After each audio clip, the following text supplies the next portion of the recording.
Bonsoir Isabelle Rome. Bonsoir. Vous êtes ambassadrice pour les droits de l'homme, ancienne magistrate, ancienne ministre chargée de l'égalité entre les femmes et les hommes. Votre dernier ouvrage, Jouer ou tuer, la fabrique d'un féminicide, est paru chez Michalon, un livre dans lequel vous racontez le ressenti d'une présidente de cour d'assises chargée de juger un homme qui a assassiné sa femme. Le rapport sur les dysfonctionnements révélés par la mort tragique de la petite Liana a été remis aujourd'hui au Premier ministre. Erreur individuelle, dysfonctionnement généralisé. Vous avez occupé de nombreux postes dans la chaîne pénale. Vous êtes sans doute une des meilleures connaisseuses du sujet des violences sexistes et sexuelles et vous n'avez pas encore pris la parole. On vous remercie d'avoir choisi France Info pour le faire ce soir. Mais d'abord, c'est l'heure de notre séquence vrai ou faux, comme tous les soirs à 7h.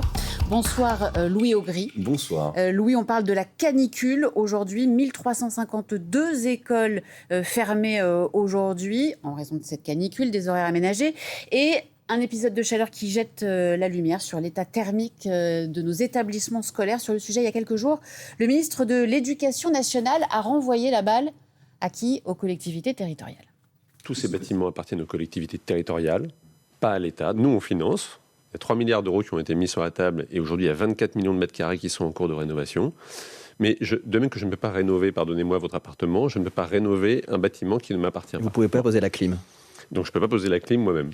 Alors, Édouard Geffray ne peut pas poser la clim lui-même, évidemment. Ce qu'il veut dire, c'est que l'État fait sa part. Est-ce que c'est finalement aujourd'hui à cause des collectivités si on en est là ? C'est la grande question. Alors là où Édouard Geffray a raison, c'est qu'effectivement, la responsabilité des bâtiments scolaires ne revient pas directement à l'État. Toujours important de le rappeler, ce sont les mairies pour les écoles, les départements pour les collèges et les régions pour les lycées. Donc oui, ce sont les collectivités qui doivent s'occuper de la rénovation thermique de tout ça. Et là, on parle d'un parc immobilier particulièrement immense, très vieillissant, construit en grande partie à l'après-guerre, et donc forcément très mal isolé. Et face à ça, toutes les collectivités ne sont pas munies de la même manière. Donc en attendant, ce que fait l'État, c'est qu'il développe des fonds pour aider les collectivités finalement à se lancer, à initier des actions pour mettre un petit peu le pied à l'étrier, si je puis dire. Et alors, où est-ce qu'on en est aujourd'hui concrètement, Louis ? Alors, vous avez entendu tout à l'heure, Édouard Geffray parle de 3 milliards d'euros de l'État qui sont mis sur la table. On peut essayer de comprendre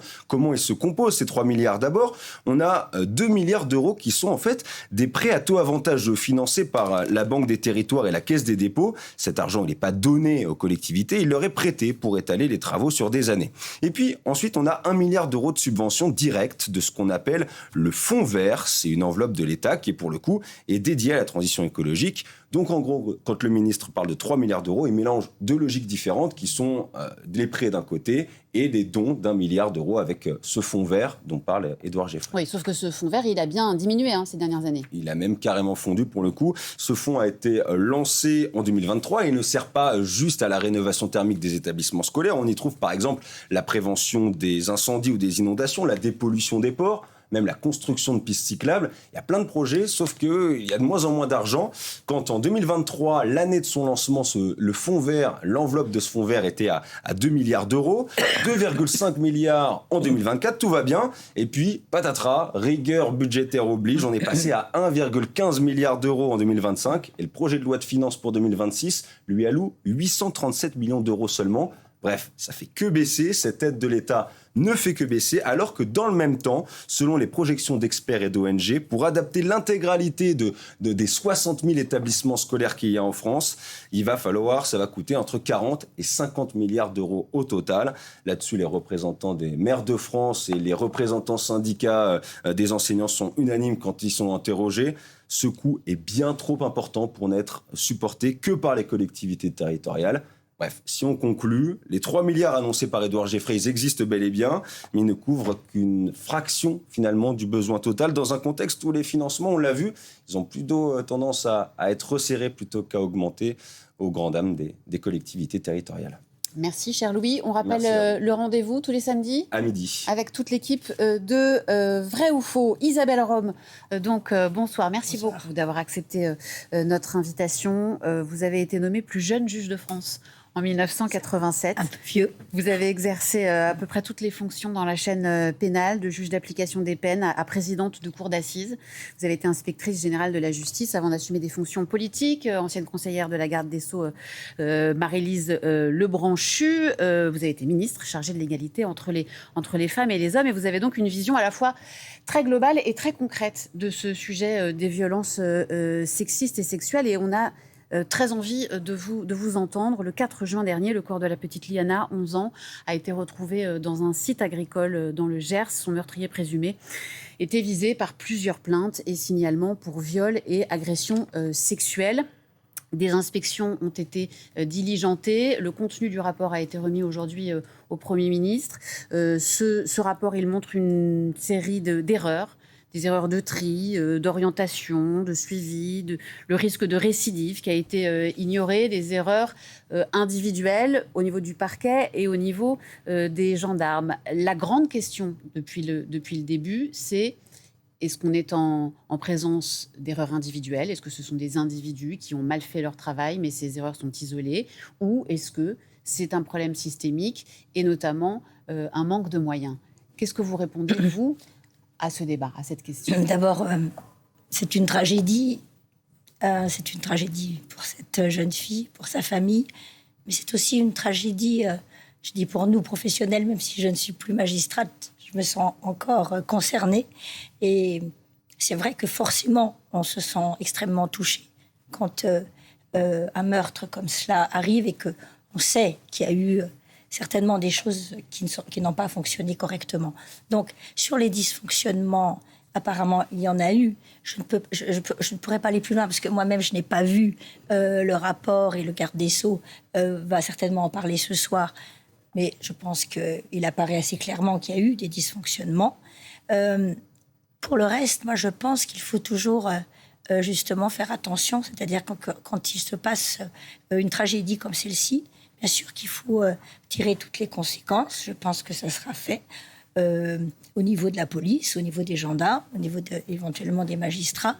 Mais je pense ça ne suffit pas. C'est-à-dire qu'il faut effectivement s'interroger sur le système. Et en fait, ce que je vois, c'est que les violences sexuelles sont encore moins bien traitées que les violences conjugales, par exemple. Alors, il peut y avoir violence conjugale et sexuelle, mais autant un effort extrêmement important a été fait sur les violences conjugales, notamment depuis le Grenelle des violences conjugales en 2019, avec beaucoup de dispositifs qui ont été mis en place, des lois qui ont été adoptées, des mesures de protection aussi qui peuvent être prises beaucoup plus rapidement. Juste un petit exemple, je ne vais pas vous faire un catalogue, mais par exemple, pour une femme qui était en danger dans son couple, avant 2019, il fallait 40 jours en moyenne pour obtenir une ordonnance de protection. Depuis 2019, 6 jours, et on a même encore restreint le délai en cas d'extrême danger. Donc en fait, on a progressé en termes de dispositifs de formation, etc. Mais je pense que sur les violences sexuelles, on n'a pas encore fait complètement... Alors pourquoi? Parce que en gros là, on voit manifestement un gendarme qui considère que dès lors que la petite fille habite plus à côté du prédateur, elle ne risque plus rien, alors que c'est évident que si on mettait un tueur en série, même s'il y avait 100 km avec d'autres gens, ça serait un danger. Est-ce que ça veut dire que les enfants, c'est une omerta? Est-ce que ça veut dire que c'est les enfants, on considère qu'ils mentent? Pourquoi, alors que c'est quand même quelque chose qui heurte tout le monde, on n'écoute pas? Moi, je pense qu'on a... Est-ce que vous l'avez constaté quand vous étiez magistrate?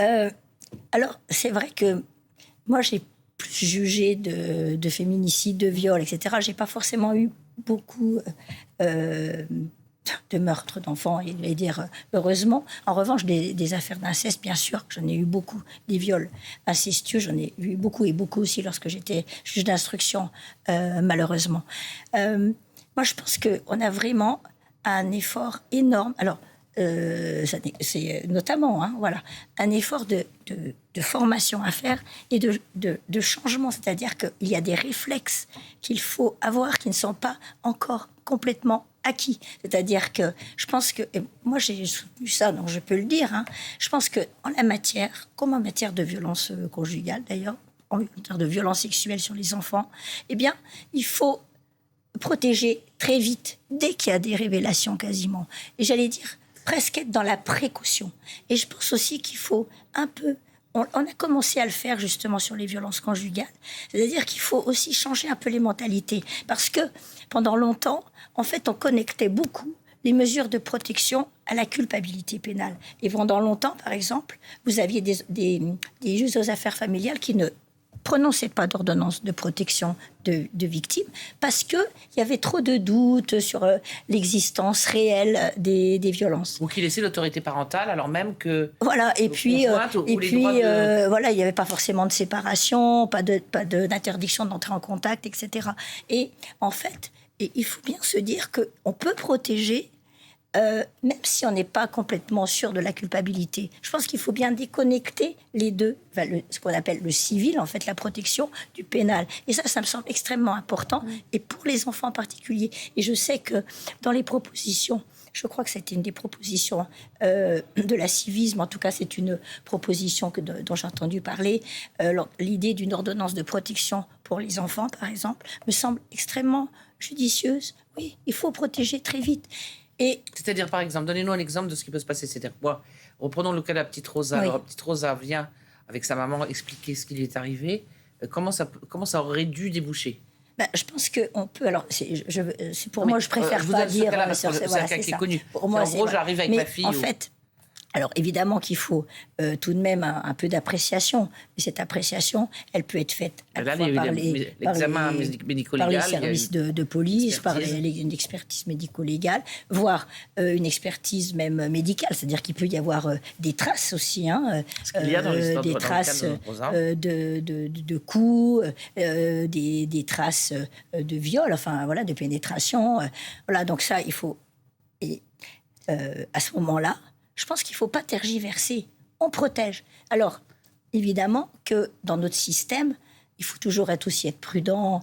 Et c'est pourquoi toutes ces mesures de protection, elles sont toujours provisoires. Parce qu'on sait que, c'est quoi les mesures de protection? Pour les mesures de protection, pour les ordonnances de protection qui sont accordées à des femmes victimes de violences conjugales, cela peut consister à demander au conjoint violent de quitter le domicile conjugal, de l'interdire d'entrer en contact avec sa conjointe et les enfants. Suspension éventuelle. Et pour un enfant victime de viol, qu'est-ce que ça donnerait? Pour un enfant, c'est plus difficile, évidemment. Donc, c'est là qu'il faut regarder, parce que là, dans ces cas-là, on parle d'affaires incestueuses, voilà, quand on est sur ces ordonnances de protection. Donc, en fait, il faut regarder si l'autre conjoint est défaillant ou pas, ou si l'enfant peut être confié à l'autre conjoint. Si l'autre conjoint paraît défaillant, bien, ça peut être un placement. Alors, c'est toujours extrêmement douloureux, un placement. Et moi, j'ai vu... Quand on sait que ça ne se passe pas forcément bien, parce que c'est... Voilà, et c'est pour ça qu'il faut être extrêmement prudent, extrêmement réservé. Mais, voilà, quand le danger est trop grand, il faut aussi savoir agir vite. Alors, justement, Isabelle Rome, je sais que vous ne voulez pas vous exprimer sur ce cas en particulier. Vous n'avez pas tous les détails, surtout, évidemment. Mais on sait qu'il y a eu cette plainte en août 2025 d'une maman qui a dit « Ma petite fille déclare avoir été violée une 50aine de fois par cet homme ». Il y a une expertise médico-psychologique qui confirme les accusations de la petite fille. Et à partir de là, et ce qu'on voit dans ce rapport remis aujourd'hui au Premier ministre, on a un parquet qui transmet sans appeler en disant c'est urgent. Alors qu'il a deux petites filles lui-même. Alors que le suspect a lui-même des enfants, on voit qu'on perd du temps, on voit que le dossier est mal transmis, on voit que les gendarmes ne convoquent pas tout de suite le suspect. Au-delà des erreurs individuelles, est-ce qu'il y a un sujet de mentalité aujourd'hui dans la chaîne pénale, justement, qui tient au fait qu'on ne se dit pas, quand un enfant vient porter plainte pour viol, que là, il y a un sujet urgentissime à traiter? Il y a un sujet de méthode et certainement un sujet de mentalité. Un sujet de méthode, c'est-à-dire que je pense que il faudrait, comme par exemple, pardon, je reparle des violences conjugales, mais c'est parce que j'ai beaucoup travaillé dessus. Par exemple, nous avons mis au point une trame d'audition, vous voyez, pour les services de police. Lorsqu'une victime vient déposer plainte, eh bien, les gendarmes ou les policiers savent qu'ils doivent lui poser telle ou telle question, notamment pour apprécier ce qu'on appelle la violence psychologique, est-ce qu'elle est sous emprise, etc. Voilà. Donc, je pense que il faut, pour ces affaires de violence sexuelle, aussi mettre en place une enquête type avec vraiment comme un vade-mecum d'actes, d'actes à effectuer, de questions éventuellement à poser dans les auditions ou dans les interrogatoires. Donc ça me paraît vraiment important. Ce travail, il n'a pas été fait encore. C'est ça. En fait, ce que vous dites, c'est que ce qui a été fait après MeToo voilà. pour les violences sur les femmes, on doit le faire aujourd'hui pour les enfants. Tout à fait, je pense. Après, les mentalités, c'est pas pour défendre les magistrats ou les policiers, les gendarmes, mais je renvoie aussi à la mentalité un peu de la société. C'est-à-dire que c'est pour ça que je dis qu'il faut particulièrement former les gendarmes, les policiers, les magistrats, mais aussi tous les acteurs de la chaîne, c'est-à-dire les avocats, les médecins, les travailleurs sociaux, les avocats, pour avoir justement les bons réflexes et ne pas se dire tout de suite. Vous voyez, moi, je trouve que dans notre société, trop souvent, lorsque quelqu'un dépose plainte pour des violences sexuelles, qu'il s'agisse d'une femme ou d'un enfant, on a trop tendance, mais ça, c'est vraiment sociétal, hein, on a trop tendance tout de suite à penser qu'il peut mentir. Alors, je ne suis pas de celle, parce que je suis une magistrate et je tiens à la présomption d'innocence. Enfin, on a même l'impression que c'est le contraire, c'est que les femmes, on n'a pas l'impression qu'on croit qu'elles mentent, et que les enfants, on croit qu'ils mentent tout le temps. Alors, et c'est ça qui pour moi est gênant. C'est-à-dire que dans les mentalités, je trouve que trop souvent encore, on pense, on se demande si une femme ne ment pas, si un enfant ne ment pas, et sans penser, sans dire que tout ce qu'il dit est vrai. Je veux dire, on a quand même une grande marge entre, vérifier ce qui est dit, voilà, de manière objective, et douter instinctivement d'une parole. Et ça, je pense que c'est vraiment un problème mais de notre société, qu'on n'a pas, par exemple, dans un pays comme l'Espagne. Je pense que la mentalité est différente.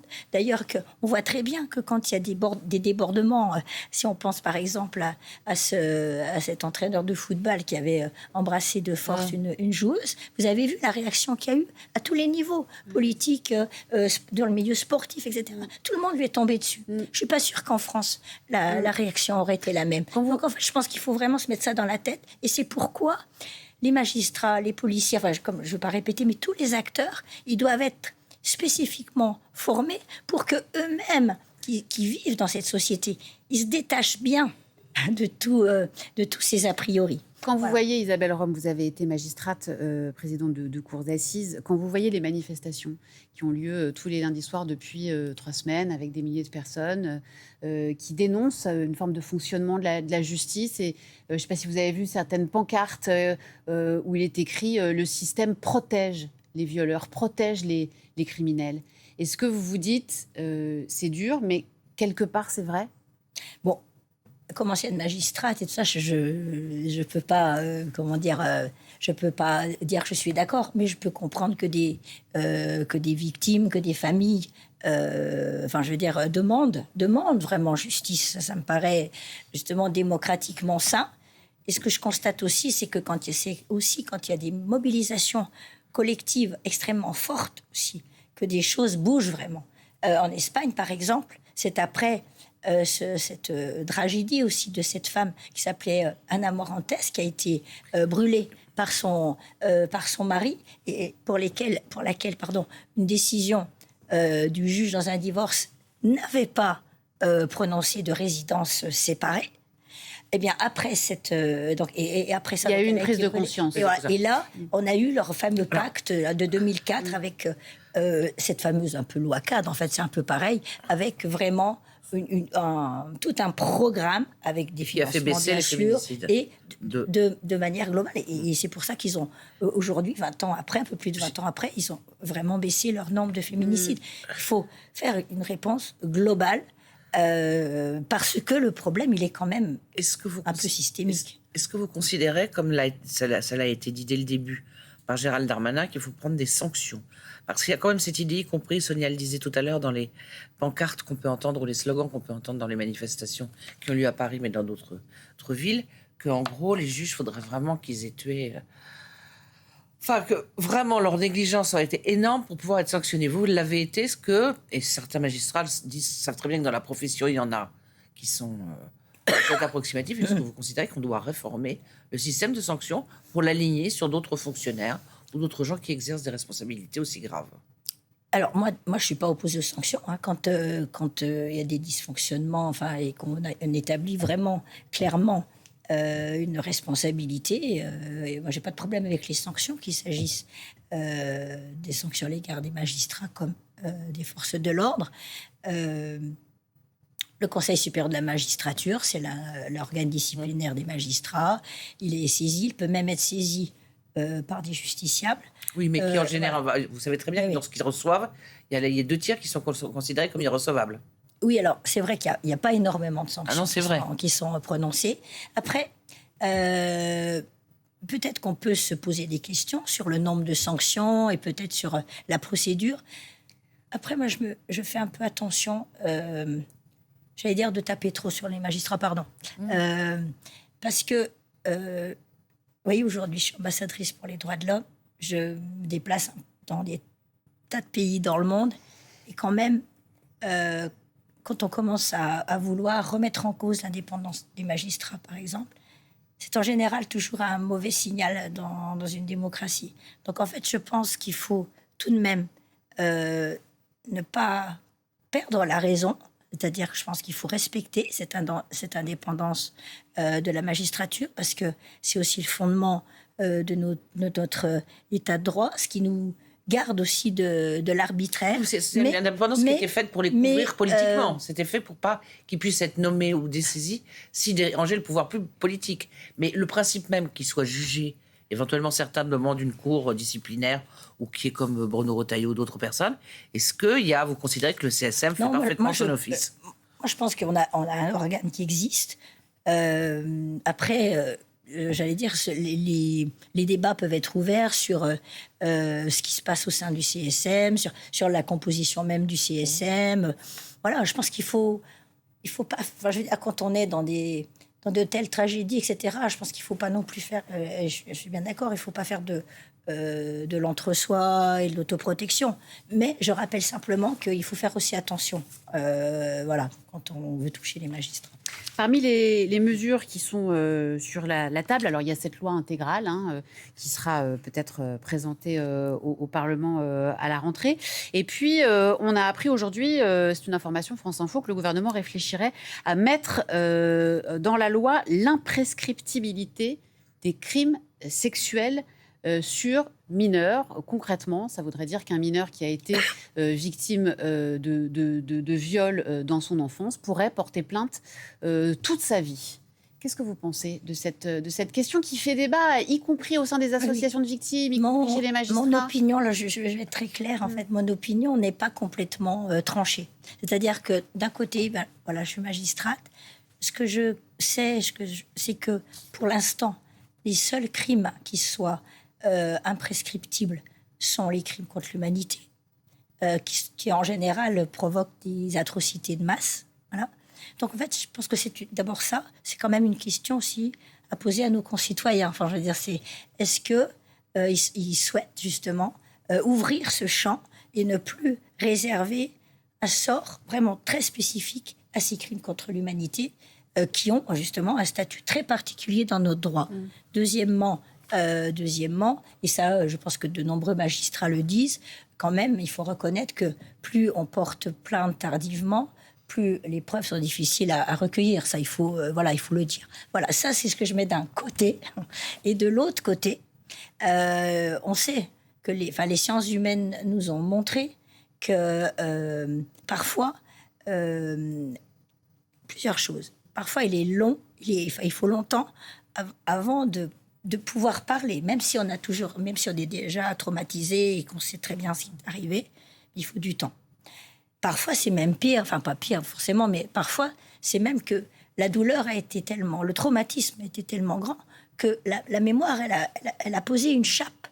Et que, et ça je l'ai vu dans certaines affaires, et que c'est par exemple à 30 ans ou à 35 ans que, je parle pour des mineurs qui ont été victimes, que la personne devenue adulte va se dire mais il m'est arrivé ça. Moi je l'ai vu par exemple au moment de grossesse. Vous voyez des femmes qui, au moment où elles tombaient enceintes, à ce moment-là il y avait comme un déclic en fait, et elles se remémoraient.